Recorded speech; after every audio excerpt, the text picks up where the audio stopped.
how do I help my family to be a Deuteronomy 6 family? The main way we need to do it is we need to live it. See, our lives, my life must reflect my faith. I can't be a Sunday morning Christian and expect my family to prosper as believers in Jesus Christ. I need to have my faith show in everything I do. You see, I imagine myself sitting down with Caleb one day and sitting there and saying, hey, you know what? I have something I want to give you. It is amazing. It is awesome. But son, sorry, I can't give it to you because I don't have it myself. How can we pass something on to our children that we don't have ourselves? We need to have that faith. We need to be Deuteronomy 6 people before we can pass that faith on to our children. See, if we want our children to have the faith that impacts the decisions that they make and the life that they choose, we need to have that faith that impacts our decisions and impacts our life. So what does Deuteronomy tell us we're supposed to do? Well, first of all, we are to take these commandments and we are to write them on our hearts. We are to, and it goes, jump down to verse 8, we are to tie them as symbols on our hands and put them on our foreheads. Now, if you ever, some of the Hasidic Jews, they'll have little boxes on their foreheads. That's a shechema. That's what we talked about last week. That's Deuteronomy 6 that they put in that box to remind them. They write it on their hands. Think about how many times in a day you're doing things and you're going like this and you're moving things around and just in your daily life, you know, you see things, you feel things, you can see them on your hands.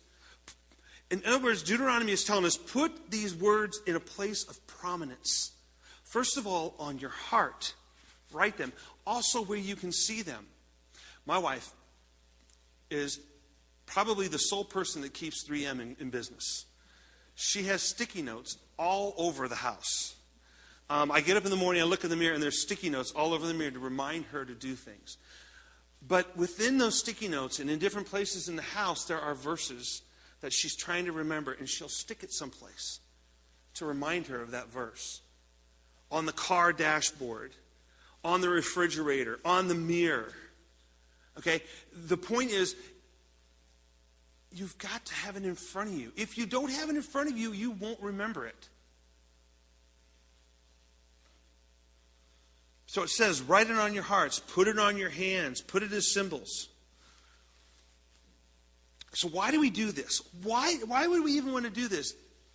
The main reason why is because the biggest influence on children today, and probably ever, has been mom and dad. The biggest spiritual influence on children is mom and dad. I want you to take a look at this. This was a significant religious influences survey. And you can see that in this survey, and this was of kids who were believers, who were in church, that of male students, 81% said that their mother was a spiritual influence on their life. 74% of the females said that their mother was.